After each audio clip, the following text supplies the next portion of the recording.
আপনারা সবাই দোয়া করছেন, কোরআন শরীফ পড়ছেন, নামাজ পড়ে দোয়া করছেন।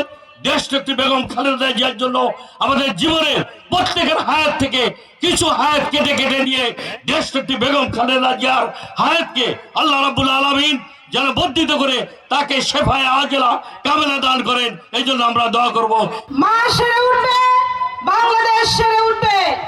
আপসহীন নেত্রী যাকে খেতাব দেওয়া হয়েছে, সেই নেত্রী গত 17 বছর কি নির্মম নির্যাতন সহ্য করেও হেঁটে জেলে গেছিলেন আর হুইল চেয়ারে জেল থেকে বেরিয়েছিলেন। সেই মাঝ মৃত্যুর সন্ধিক্ষণে দাঁড়িয়ে আছেন। আমরা তার আশু রোগ মুক্তি কামনা করি। আজকের এই দোয়া মাহফিলের মাধ্যমে মা সেরে উঠবেন এবং বাংলাদেশ সেরে উঠবে। দল মত নির্বিশেষে সবাই দোয়া করছে তার জন্যে তিনি যেন সুস্থ হয়ে আমাদের মাঝে আসতে পারেন। আপনারা দেখেছেন দেশে বিদেশে সব জায়গা থেকে সানবিট সব দিবে সামাল। সানবিট ম্যাজিক প্রেস ডিশওয়াশিং এর মাথা ঘোরানো সলিউশন দোয়া করছেন। আমরা কালকে বাগেরহাটের মন্দিরে হিন্দুরা পর্যন্ত দোয়া করছেন। আমাদের উদযাপন কমিটির পক্ষ থেকে একটি দোয়া করা হয়েছে, আশীর্বাদ করেছেন তারা দেশনেত্রী বেগম খালেদা জিয়ার সুস্থতার জন্য।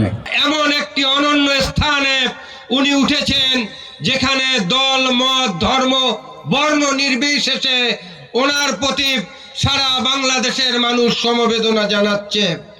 আজকে আমরা এই সভামঞ্চ থেকে বাগেরহাটবাসীর পক্ষ থেকে মহান রব্বুল আলামিনের কাছে দোয়া করি, আল্লাহ ওনাকে আপনি সুস্থতা দান করুন।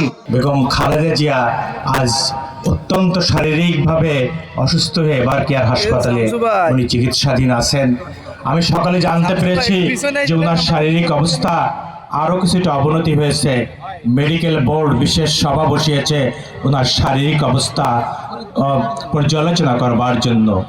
আমাদের তো কিছুই করবার নাই, আমাদের শুধু একটাই করবার আছে, সেটা হচ্ছে মহান রব্বুল আল্লাহ তাআলার কাছে চোখের পানি ফেলে শুধু আমাদের এই নেত্রীকে আমাদের কাছে ফিরিয়ে দেবার জন্য দোয়া করবার জন্য আমরা সকলেই সেটা করছি, সেটা অব্যাহত রাখবো।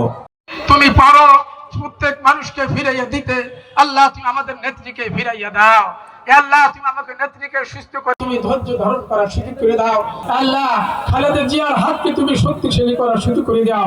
একটি সন্তান দেশ নায়ক দেশের বাইরে, আল্লাহ তার পাশে আসার সুযোগ তুমি করে দাও।